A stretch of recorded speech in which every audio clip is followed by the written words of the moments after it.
이제 기나긴, 나름대로 기나긴 그 이제 사전 블록체인에 대한 소개가 끝났고요. 이제 드디어 이제 체인제트4 이더리움이라고 하는 메인넷에 대한 내용을 말씀드리도록 하겠습니다. 30분 정도 진행이 됐네요. 예. 근데 그 블록체인 출시 솔릭을 아마 최근 한 3, 4년 사이에 되게 많이 들으셨을 거예요. 저희가 체인제트라고 하는 엄브렐라 브랜드로서 계속 블록체인에 대한 출시를 말씀드렸는데, 저희 수창기에는 하이퍼레츠 패브릭이라고 하는 그 프로토콜을 이용해서 저희가 블록체인 메인넷을 제공했었어요. 근데 이때는 스마트 컨트랙에 대한 부분이 되게 강하고 엔터프라이즈적인 부분이 강한데, 이제 코인이 없는 단점이 좀 있었죠. 그래서 또 막상 이제 사업적으로 대응을 하다 보니까 왜 너희는 코인이 없냐. 그래가지고 중간에 이제 리플이라고 하는 네트워크를 참조로 해서 체인제트를 또 출시를 했죠. 체인지 포 페이먼트라고 해가지고 당연히 금융거래에 최적화될 수 있는 부분이고요. 근데 단점이 있었어요. 스마트 컨트랙이 없는 부분이 단점이었죠. 나중에 이제 그래서 저희도 내부적으로 스마트 컨트랙을 자체적으로 개발을 해서 추가를 하긴 했었는데, 이제 문제는 이제 저희가 만들었다 보니까 약간 좀 이제 공신력 그런 부분들이 좀 없다는 이제 주위의 반응이 있었던 단점이 있었습니다. 하지만 되게 토큰 관리하기가 쉬웠다는 장점이 있었고요. 그래서 이 두 가지 장단점에 대한 부분들을 어떻게 대응할 수 있을까 하다가 올 초부터 개발해서 이제 5월 달까지 개발을 완료된 부분이 이제 체인제트4 이더리움입니다. 당연히 이더리움 기반이고요. 엔터프라이즈 특징도 가지고 있고 스마트 컨트랙 보유도 가지고 있고 또 이제 토큰도 활용할 수 있고, 그래서 이 5월달 출시된 걸 가지고 저희가 이제부터 사업에 적용하려고 생각하고 있습니다. 자, 퀴즈 나가도록 하겠습니다. 체인제4 이더리움 메인넷과 가장 관련이 없는 특징이 무엇일까요? 여기 사지선다도 아니고 삼지선다이기 때문에 되게 높은 확률이 될 것 같은데, 여기 참고로 말씀드리면 이제 이더리움 관련된 체인제트4 이더리움이지 그냥 체인제트 성격이 아니거든요. 그 부분만 약간 고민해서 투표하시면 좋은 또 아이스크림을 얻을 수 있는 기회가 되지 않을까 생각되네요. 예. 자, 정답 발표하도록 하겠습니다. 정답 아닌가요? 예, 정답. 예. 많은 분들이 그 정답을 맞춰주신 것 같은데, 아쉽습니다. 좀 더 집중해서 저의 그 발표를 좀 들어주시면 되게 감사하겠습니다. 예. 자, 그러면은 이제 또 진도를 나가야 되겠죠. 자, 그럼 저희가 왜 이더리움을 선택했느냐? 그 방금 말씀드렸던 것처럼 저희 이더리움은 이제 스마트 컨트랙도 제공하고요, 토큰 이코노미도 제공할 수 있기 때문에 선택한 기본적인 기준이 됐던 건 맞습니다. 하지만 추가적으로 이더리움은 뭐 흔히 알고 있는 이제 퍼블릭 환경에 대한 부분도 제공할 수도 있고요, 엔터프라이즈를 위한 프라이빗 이더리움도 별도로 제공하기 때문에 저희 입장에서는 일단은 저희는 엔터프라이즈 환경을 위주로 진행을 하지만 향후에 좀 더 장기적인 관점에서는 퍼블릭 환경과의 연계를 통해 가지고 좀 더 많은 신뢰를 제공할 수 있지 않을까 생각하는 부분이 있습니다.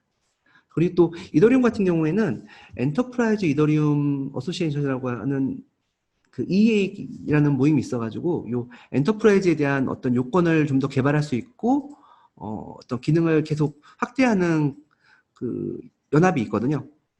그 EA를 통해 가지고 저희도 그쪽과 같이 협업해 가지고 이제 그런 엔터프라이즈 쪽에 좀 더 그 적응하기 쉬운 기능들을 계속 확보하려고 노력하고 있습니다. 그리고 아직까지 여전히 되게 많은 블록체인들을 뭐 찾아보시면 확인할 수가 있는데 아마 이더리움이 가장 넓은 생태를 가지고 있고요. 그리고 사용자라던가 개발자도 가장 많이 가지고 있기 때문에 어떤 이런 에코를 활용할 수 있는 가장 좋은 장점이 될 수 있다고 생각합니다. 그리고 그 연초에 숨고에서 발표했던 이더리움 2.0이 곧 다가오고 있습니다. 이제 이더리움 2.0에 대한 부분은 이제 성능적인 향상이 됐던 부분이 하나의 포인트고요, 사용성에 대한 문제를 해결하는 부분이 포인트이기 때문에 향후 이더리움 2.0이 도입이 되게 되면은 저희도 이더리움 2.0으로 트랜스포메이션 해가지고 좀 더 성능적인 부분이라던가 사용성적인 문제를 좀 더 쉽게 해결할 수 있지 않을까, 이런 여러 가지 사유로서 저희가 이더리움 기반의 이제 메인넷을 구축했다고 보시면 될 것 같습니다. 자, 저희가 구축한 시스템 구조를 보면은요, 하단에 일단 그 클라우드 또는 온프라미스 형태의 구조로서 메인넷을 제공할 수가 있습니다. 그리고 그 위에 엔터프라이즈 이더리움 기반으로 한 메인넷을 제공하고 있는데요. 이때 엔터프라이즈 이더리움의 기반의 특징 중에 하나는 퍼미션을 관리할 수 있다는 거죠. 아무나 저희 메인넷에 들어와서 트랜잭션을 조회하거나 어떠한 트랜잭션을 입력할 수 없도록 다양한 퍼미션에 대한 부분들을 관리한다고 볼 수가 있는 부분이고요. 또 데이터에 대한 프라이버시를 제공함으로써 이제 아까 중간에 말씀드렸죠. 모든 참여사들이 서로에 대한 정보를 다 볼 수 있는 구조가 되면은 아마 블록체인을 사용하지 않으려고 그럴 거예요. 하지만 저희가 제공하는 메인넷에서는 그 데이터의 프라이버시를 제공할 수 있는 구조를 제공하기 때문에 좀 더 엔터프라이즈에서 사용하기 쉽게 만든 구조라고 보시면 될 것 같습니다. 이런 메인넷 위에 저희가 유틸리티 서비스라고 하는 레디메이드 된 API를 많이 제공하고 있습니다. 기본적으로 이제 비즈니스 서비스를 만들려고 이제 사업에서 만들 텐데 그냥 맨 땅에서 그냥 메인넷만 가지고 이제 비즈니스 서비스를 만들기에는 되게 어려운 상황이거든요. 그렇기 때문에 자주 사용되는 서비스들을 저희가 묶어가지고 미리 만들어 놓은 거죠. 그 중에서 하나가 토큰 서비스에 대한 부분. 많은 부분에서 이제 어떤 포인트라던가 리워드 같은 개념이 도입되기 때문에 이런 부분들을 제공하고요. 또 이제 키 분실에 대한 부분을 방지할 수 있는 키 리커버리 서비스 부분들도 있고요. 문서를 저장할 수 있는 문서 서비스, 그리고 데이터 추적성을 제공할 수 있는 데이터 트레이스빌리티 서비스 등을 저희가 지금 개발 중에 있는 부분도 있습니다. 저희는 이런 유틸리티 서비스에 대한 부분을 지속적으로 확장하는 것이 저희의 좀 약간 특장점 중에서 하나라고 볼 수가 있을 것 같고요. 이렇게 메인넷과 밑바닥에 있는 클라우드 또는 온프라미스에 대한 인프라 플러스 메인넷, 유틸리티 서비스를 합쳐서 저희는 이제 체인제트라고 하는 서비스를 제공한다고 표현할 수 있고요. 이 위에 죄송합니다. 다양한 BM혁신 비즈라던가 아니면 국책 사업 같은 외부 사업들 아니면 SV 사업들 같은 여러 가지 사업을 진행할 수 있고요. 저희는 이런 사업을 할 때 블록체인에 대한 컨설팅과 아키텍처를 제공할 수 있다고 보시면 될 것 같습니다.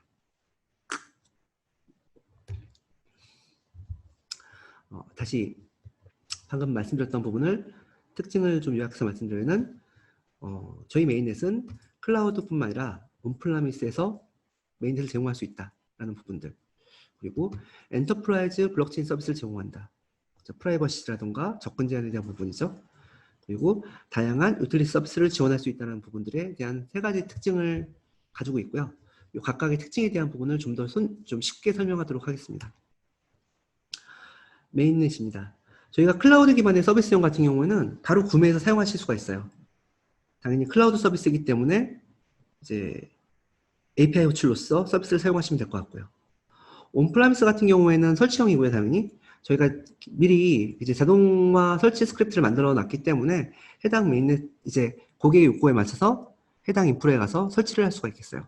하지만 이때 인프라 관련된 부분들, 네트워크라든가 보안 부분 같은 부분은 고객사가 제공이 돼야 되는 부분이고요. 물론 저희도 각각에 대한 부분을 체크할 예정이긴 하지만 설치형 서비스에는 저희가 이미 레디메이드 된 인프라에다가 이제 저희의 네트워크를 설치하는 부분이라고 보시면 될 것 같습니다.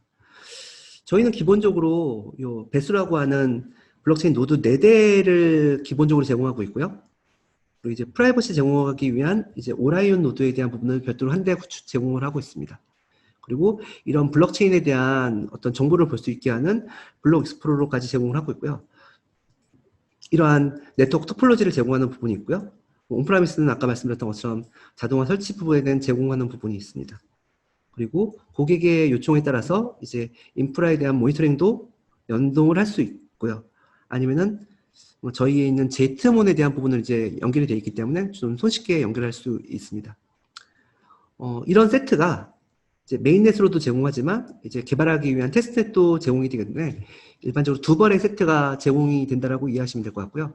당연히 이러한 노드들을 운영하고 장애가 발생했을 때 대한 대응을 할 수 있도록 저희에서는 이제 전문가 서비스도 제공한다고 볼 수 있습니다.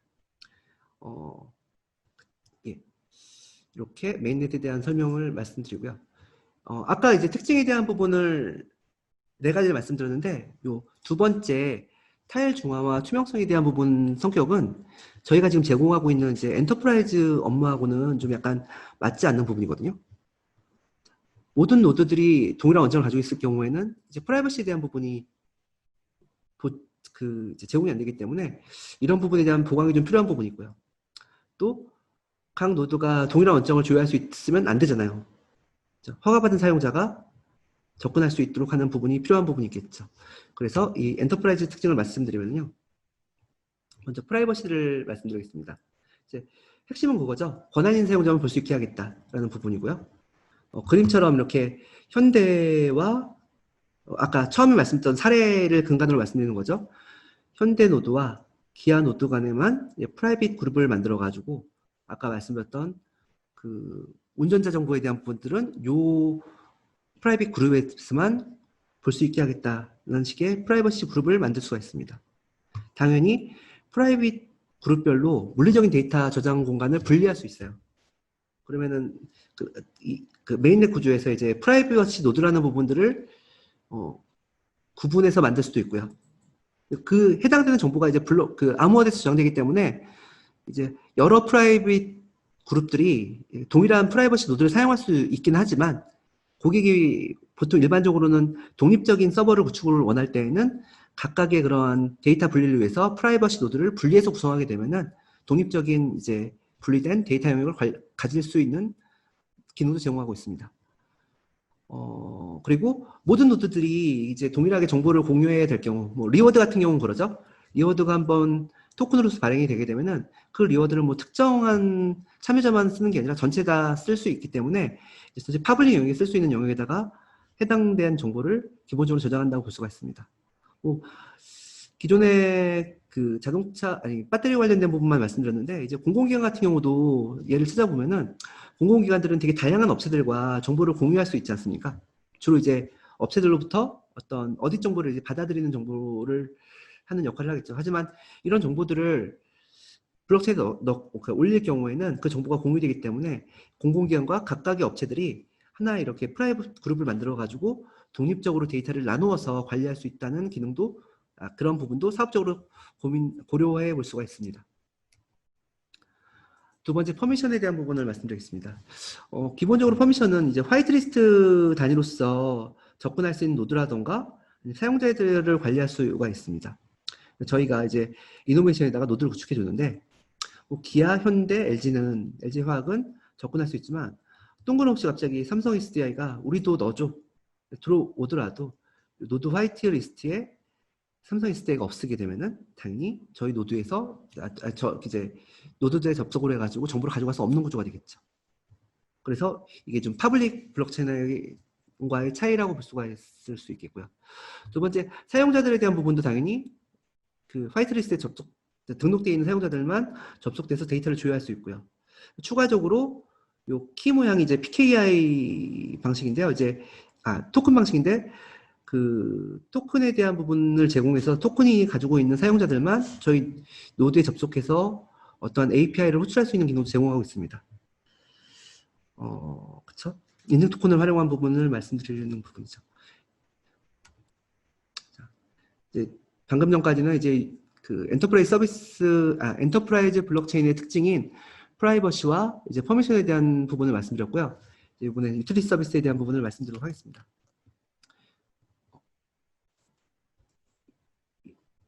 예, 진행하겠습니다.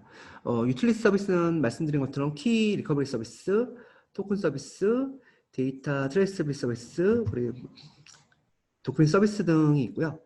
이 부분은 당연히 비즈니스 서비스에 바로 적용할 수 있는 부분이 돼야 되는 부분이고 저희 입장에서는 이 부분을 계속 확대해가지고 사업에서 바로바로 사가지고 꽂을 수 있는 부분에 대한 부분으로서 생각을 하고 있습니다.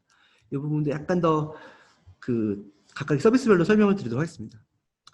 토큰 서비스는 기본적으로 토큰의 발행이라던가 전송이라던가 교환에 대한 API 서비스를 제공해주고 있고요. 이 부분들을 이제 여러 가지 기부 서비스라던가 포인트 아니면 카페 같은 데서 사용할 수 있는 부분이라고 볼 수가 있어요. 그래서 저희가 기술적으로는 ERC20이라는 표준을 준수한 토큰에 대한 기능을 제공하고 있고요. 그리고 실제적으로 저희 사내 행가래 같은 경우에 대한 카페라던가 레스토랑에서도 이러한 토큰 서비스를 이용해서 활용이 가능하다고 보시면 활용이 가능합니다. 그리고 저희가 작년 말부터 이제 따뜻하게 체인지라고 하는 기부 플랫폼에 대한 여러 가지 부분들을 지금 계속 발전시키고 있는데요. 이때도 이제 기부금에 대한 부분들을 토큰화 시켜가지고 어떤 기부금 처리에 대한 투명성도 제공할 수 있다고 보시면 될 것 같습니다. 예. 두 번째 유틸리티 서비스는 KRS라는 서비스고요. 일단 블록체인 쪽에서는 가장 중요한 요소 중에 하나가 프라이빗 키입니다. 그래서 사용자가 프라이빗 키를 분실하거나 유출됐을 경우에는 해당 계좌에 있는 거래 내역들이 다 날아갈 수도 있고요. 접근이 못하기 때문에 그냥 잠기는 경우가 있거든요.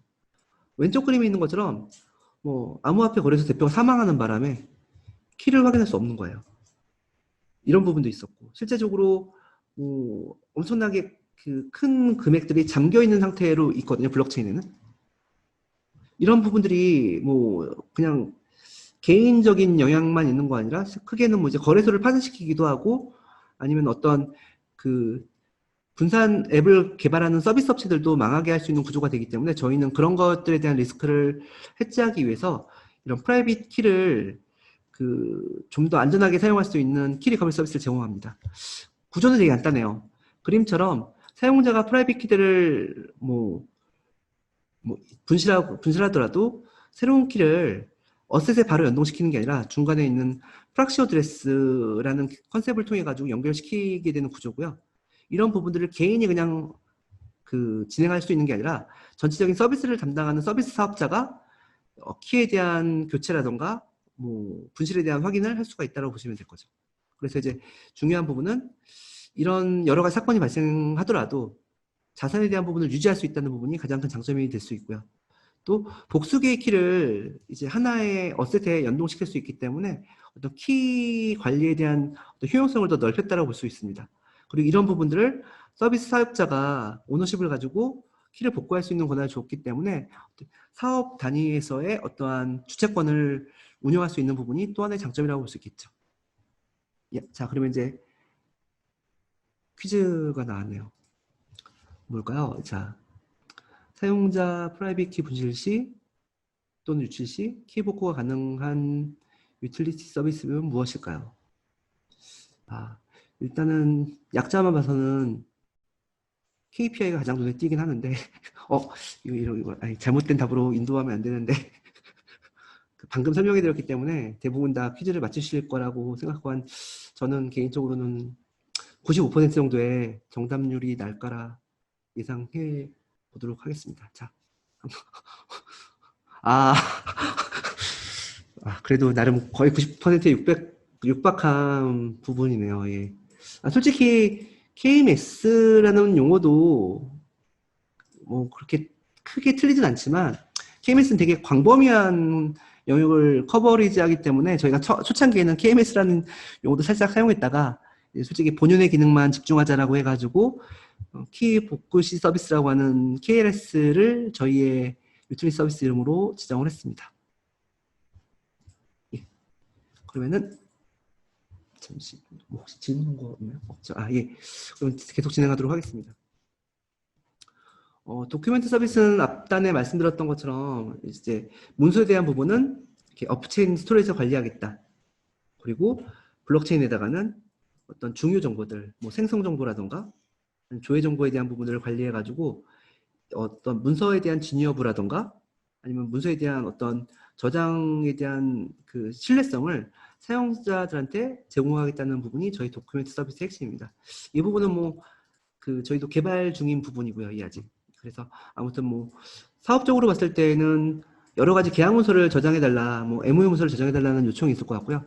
이제 그거에 대한 진본화 확인을 어떻게 할 수 있을까에 대한 부분이 이 도큐멘트 서비스를 통해서 할 수 있는 부분이고요.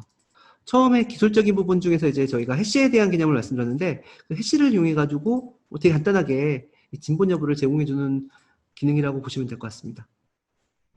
실제적으로 이제 최근에 이제 비해명신 사례에서 많이 요청하는 것 중에서 이제 해당 저희 OC들이 외부들과 어떤 문서를 교환하거나 어떠한 거래를 할 때 그런 부분에 대한 신뢰성을 어떻게 제공해 줄 수 있는지 질문이 나왔는데 그런 부분을 구현할 때 이 도큐멘트 서비스를 활용하시면 될 것 같습니다. 그리고 이 문서 부분에 대한 부분도 그냥 텀키로 그냥 하나에 대한 관리하는 부분이 아니라 이제 사업자별로 기본적으로 이제 스토리를 분할해가지고 관리하기 때문에 사업자가 오너십을 가지고 문서에 대한 부분들을 관리할 수 있는 부분이 있고요. 그리고 아직 이 부분은 좀 고민 중이긴 한데 사용자별까지 스토리지에 대한 분리를 할지에 대한 부분은 좀 고민 중에 있습니다. 만약에 이제 사용자별로까지 스토리지를 분리할 경우에는 저희가 지금 최근에 나오는 컨셉 중에서 이제 마이데이터라는 컨셉 있지 않습니까? 그런 마이데이터에 대한 컨셉까지도 블록체인하고 연결시켜서 이 도큐멘트 서비스를 활용할 수 있는 부분들이 또 하나의 장점이 되지 않을까라는 부분이고요. 당연히 문서를 누가 조회했고 누가 다운로드했다는 부분들도 블록체인에 남김으로써 어떻게 보면 블록체인에 대한 오너십과 그거에 대한 활용에 대한 정보에 대한 투명성을 제공할 수 있는 부분이 이 도큐멘트 서비스라고 볼 수가 있을 것 같습니다. 이제 유틸리티 서비스에서 마지막이죠. 이제 데이터 추적 서비스라고 하는 데이터 트레이서빌리티 서비스입니다. 실제적으로 사업을 하다 보면은 이런 내용이 많잖아요. 어떤 파일을 누구한테 제공받아가지고 누구한테 전달을 했고 그 분배했는데 분배하고 다시 처리까지 했어요. 이런 것들에 대한 부분들을 이제 제공자 입장에서는 내가 도대체 어떻게 이 데이터를 누가 받고 누가 처리했는지 확인하고 싶잖아요. 그런 정보를 이제 블록체인에서 관리하자는 부분이 하나 있고요. 제품에 대한 전체적인 라이프 사이클에 대한 부분들도 잘 추적할 수 있었으면 좋겠다에 대한 부분들. 또 물류도 많이 나오죠. 아까 그 글로벌 사례에서 말씀드렸던 것처럼 당연히 주문하거나 어떤 배송하거나 수령했다는 정보에 대한 부분들을 블록체인에 저장하게 되면은 그런 거죠. 수령했는데 수령하지 않았다고 얘기하거나 아니면 배송할 때 어떤 사고가 있었다거나 아니면 과정적인 부분들을 좀 더 투명하게 살펴볼 수 있는 부분들이 이 데이터 트레이서빌리티 서비스 제공하고 있는 부분이고요. 뭐 약어로서 DTS라고도 표현은 하긴 하는데 저희가 기본적으로 내부적으로 DID라고 하는 분산 ID 컨셉에 대한 부분을 제공하고 있고요. 그 아이디를 기준으로 데이터 아이디에 대한 부분들이 관리되고 있다고 보시면 될 것 같습니다. 그리고 ERC7둘 하나라고 이제 non-fungible 토큰에 대한 표준을 기반으로 해가지고 데이터 하나가 하나의 객체가 될 수 있게 적용했다라고 이해하시면 될 것 같아요. 그래서 이런 DID와 ERC7둘에 대한 그 표준을 적용해서 데이터 사용성에 대한 정보를 추적하고 있다고 보시면 될 것 같습니다. 당연히 이러한 추적을 통해서 데이터에 대한 흐름에 대한 투명성을 제공하는 부분이고요. 당연히 UI적으로도 데이터 흐름을 좀 더 쉽게 볼 수 있는 가시화에 대한 부분도 제공할 수 있고요. 그리고 누군가가 이제 난 못 받았다 아니면 데이터가 뭔가 어떻게 쓰이고 있다는 것에 대한 정보를 제공할 수 있기 때문에 뭐 그런 부분에 대한 투명성을 제공할 수 있다고 보시면 되겠습니다. 지금 1시간이 약간 넘어가니까 이제 스타미너가 급격하게 떨어지기 시작하는 것 같아서 안타깝습니다. 예. 자, 이제 마지막 세 번째 주제로서 그러면은 지금까지 여러 가지 블록체인에 대한 좋은 얘기와 체인지티에 대한 설명 들었는데 사업에서 어떻게 사용할 수 있는지에 대한 부분을 이 부분은 좀 짧을 것 같아요. 어떻게 사용할 수 있을까에 대한 위주로 말씀을 드리도록 하겠습니다. 먼저 아무래도 저희가 사업을 하다 보면 가장 먼저 맡아드리는 게 SI 3사죠. 저희도 그 중에 하나긴 하지만 저희는 이제 체인제트라고 하는 그 브랜드로서 서비스를 제공하고 있는 부분이고요. 저희는 이더리움 기반의 서비스를 메인으로 제공하고 있습니다. LG CNS는 모나체인이라는 이름으로서 제공하고 있고요. 얘들은 이제 하이퍼레저 패브릭을 기반으로 제공하고 있고요. 삼성 SDS는 넥스레저 유니버셜이라는 이름으로서 제공을 하고 있고 기본적으로 얘네들도 이제 하이퍼레저 패브릭으로 제공할 수 있는데 가서 보면 이제 이더리움 기반의 서비스도 제공할 수 있다는 식의 표현은 되어 있어요. 저희가 이제 체인젯 포 이더리움은 올해 5월에 출시한 부분이고 다른 쪽 애들은 좀 약간 저희보다 약간 일찍 개발을 해서 약간의 좀 유지를 하고 있는 부분이 좀 차이라고 볼 수가 있고요. 뭐 블록체인 관련된 수익 사업은 저희는 약간 그룹산에 관련된 위주로 사업을 많이 했었다는 부분이 있고요. LG 같은 경우에는 좀 지역 상품권 위주로 많이 지금 사용하고 있었고 특이할 점은 이제 제주 펫배터리 유통 이력에 대한 부분을 작년부터 수주해가지고 지금 운영 중에 있는 부분이 있습니다. 삼성 같은 경우에는 거의 최초죠. 은행연합회 뱅크사인이라는 부분을 블록체인을 적용을 해가지고 시작을 해가지고 지금 올해는 이제 모바일 공무원증에 대한 부분을 뭐 이제 수주해가지고 진행한다라고 합니다. 그래서 전체적으로 블록체인 서비스들은 대부분 비슷해요. 아직까지는 데이터의 추적성에 대한 부분이 가장 기본이 되는 부분이라고 보실 수가 있고요. 뭐 지역 화폐를 뭐 LG가 강점이라고 얘기하지만 3사 모두 다 이제 토큰 기반의 서비스를 제공할 수 있는 부분이 또 동일한 부분이고요. 그리고 뭐 에코적인 부분도 저희는 이제 컨센서스라고 하는 파트너사를 통해서 글로벌 사업이라던가 아니면은 기술적인 부분에 대한 협업을 받고 있는 부분이고요. 뭐 대부분 다 그냥 어떠한 그 글로벌한 어떤 얼라이언스에 참여해가지고 지금 사업을 할 때 기술적인 지원을 받고 있다고 보시면 될 것 같습니다. 저희는 그러니까 지금은 뭐 이더리움을 위주로 이제 사업에 적용하려고 했지만 기존에 그 바스 이제 하이퍼렉처 패브릭 바스에 대한 구축 경험이라던가 리플에 대한 개발 경험을 가지고 있어가지고 이런 거에 대한 부분이 좀 쌓이고 쌓여서 지금 이제 서비스를 계속 제공하는 부분이라고 보시면 될 것 같고요. LG는 상품권 위주에 대한 부분들 그런 부분들이 좀 차이라고 보시면 될 것 같습니다. 예. 저는 개인적으로는 3사 모두 어떤 기술적으로 정말 좋다 나쁘다에 대한 부분을 평가하기는 좀 어렵지 않을까라는 부분이고요.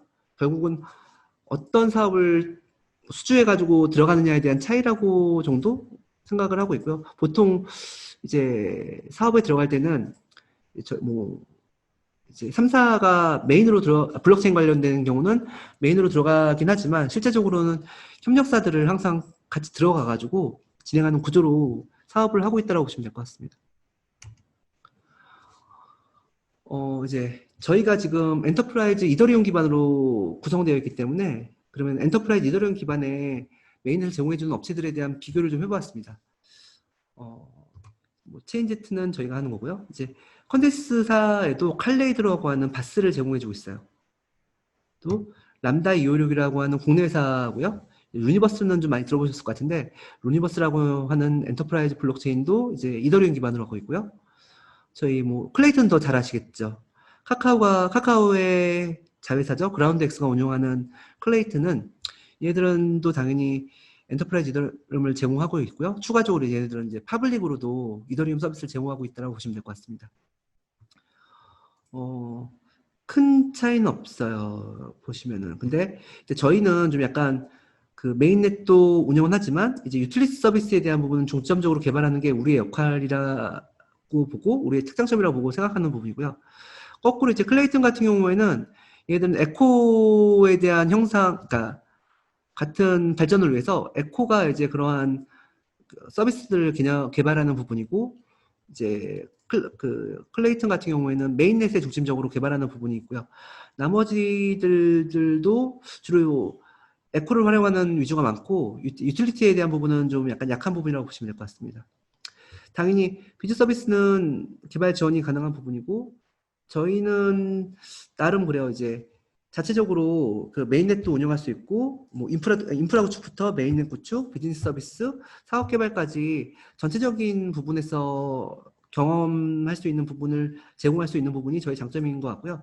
나머지 회사들하고 저희가 커머를 해본 결과 메인넷에 대한 부분 당연히 얘네들이 어쩌면 저희보다 더 잘할 수도 있을 것 같아요. 하지만 그 위에 올라가는 비즈니스 개발에 대한 부분들은 대부분 다 이제 관련된 업체를 이렇게 연결시켜주는 식으로 진행한다고 보시면 될 것 같습니다. 이더리움이긴 하지만 기본적으로 코인에 대한 부분들은 대부분 다 안 가지고 있고요.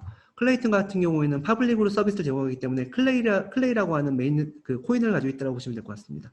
당연히 그 클레이튼은 거버넌스 카운슬을 가지고 있고요. 금액적인 부분을 보시면은 크게 일단은 저희가 상대적으로 약간 저렴합니다. 당연히 그 관련된 그 서비스를 제공하는 업체들하고 벤치마킹을 좀 해가지고 아무래도 얘네들보다는 좀 더 약간이라도 더 낮아야지 우리가 또 사업할 수 있는 기회가 많다고 생각하기 때문에 메인의 서비스는 대략 한 0.4억 정도고요. 온프라미스는 1.6억 정도에 대한 가격을 책정해가지고 저희가 제공하고 있고요. 뭐 다른 회사가 저희보다 비슷하다는 컨셉은 많이 들으실 것 같아요. 비슷하거나 약간 더 비싸다는 컨셉으로 이해하시면 될 것 같아요. 성능적인 측면을 보시면은 그쵸. 이제 이더리움은 뭐 앞부분에 말씀 안 드렸지만 성능에 대한 제약이 좀 있긴 해요. 근데 전체적으로 이제 엔터프라이즈 메인넷 서비스를 제공해주는 대부분의 업체들이 그 한계를 가지고 있기 때문에 보통 라이트 기술에서는 150에서 한 200TPS에 대한 부분을 맥스로 제공하고 있다고 보시면 될 것 같고요. 리디에 대한 부분은 노드를 확장하게 되면은 그 노드 확장에 따른 그 커버리지가 높기 때문에 리드는 큰 영향이 없어요. 그러다 보니까 이제 뭐 예를 들어서 클레이튼 같은 경우는 명시적으로 라이트가 얼마다라고 하게 되면은 그거 자체도 또 이제 좀 사업적으로 챌린지 받는 부분이라서 그냥 리드라이트에 대한 부분을 같이 평가를 했던 부분도 있고요. 이렇게 좀 부분이 있습니다. 자, 이렇게 경쟁 사사에 대한 부분이고요. 이 부분도 가격 경쟁력에 있는 부분이 하나 있고, 저희는 또 이제 중요한 거는 유틸리티 서비스 같은 그런 여러 가지 개발 부분들을 계속 늘려나가는 부분이 저희 장점이라고 보시면 될 것 같습니다. 자, 프라이싱 정책을 말씀드리면요. 저희가 기본적으로 그 클라우드 기반의 서비스형 부분과 온프라미스의 설치형에 대한 프라이싱이 제공이 되고 있어요. 각각의 자세한 부분들은 이 자료를 보시지 마시고 저희한테 한번 직접 물어보시는 게 훨씬 더 이해하기가 편하실 것 같고요. 당연히 이제 메인넷 서비스와 각각의 유틸리티 서비스별로 가격이 책정되어 있다고 보시면 될 것 같습니다. 근데 여기 마지막에 이제 스타터 키트라는 부분이 있어요. 이제 서비스형이라던가 그러니까 설치형으로 하고 죄송합니다. 그 서비스형으로 하고 싶긴 한데 우리는 아직 메인 사업에 대한 부분을 아직 발전하지 않았어. 그러니까 좀 조그만 스몰 규모로서 서비스를 좀 받을 수 있을까라고 하게 되면은 거기에 맞게 저희가 스타트 키트 요금제를 만들어 가지고 제공할 수 있습니다. 그러면 좀 더 저렴한 가격에 사업을 스타트할 수 있고요. 사업이 좀 더 활성화하게 되면은 서비스형으로 갈아타거나 아니면 설치형으로 통해 가지고 실제 구축을 할 수 있는 구조로 제공할 수 있다라고 보시면 될 것 같습니다. 자, 서비스 오프닝 체계를 말씀드리겠습니다. 이게 거의 마지막 장표인 것 같은데요.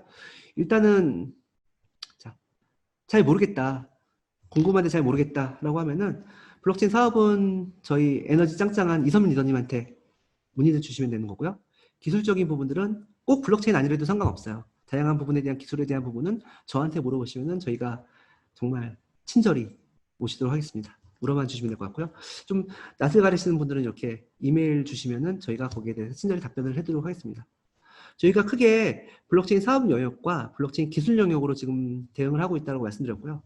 저희가 블록체인 교육부터 시작해가지고 비즈니스 모델 발굴, 그리고 컨설팅이라던가 사업 개발된 영역에 대한 부분을 서비스 사업 쪽에서 담당하고 있고요.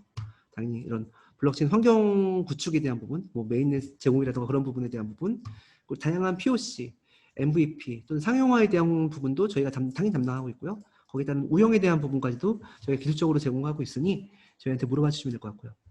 관련돼서 이제 여러 가지 오퍼러링 관련된 어셋들을 지금 저희가 준비를 하고 있어요.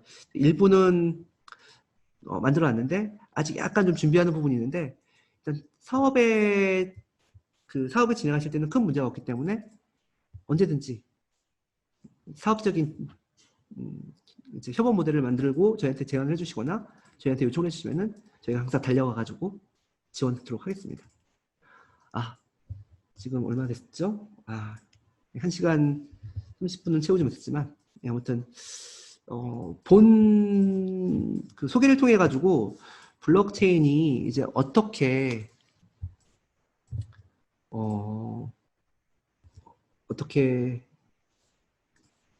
잠시만요.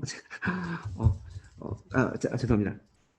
지금 이결 총괄님께서 질문을 주셔가지고 제가 그거 보느라고 잠깐 정신이 나갔다 왔는데 일단 요거 약간 마무리하고 답변 드리도록 하겠습니다. 일단 이제 블록체인이 어떻게 사업에 적용될지에 대한 부분을 저희가 말씀을 드렸어요. 그리고 기술적인 어떤 워커라운드 방식이라든가 한계에 대한 부분도 말씀을 드렸기 때문에 사업을 하시면서 이런 부분을 좀 여러 개 좀 담아 가시면서 1차적으로 좀 대응을 해줬으면 좋겠고요. 그 다음에 대한 부분은 저희한테 맡기시면 될 것 같습니다. 그리고 그거에 대한 부분들을 좀 인지해 주시면 바라겠고요.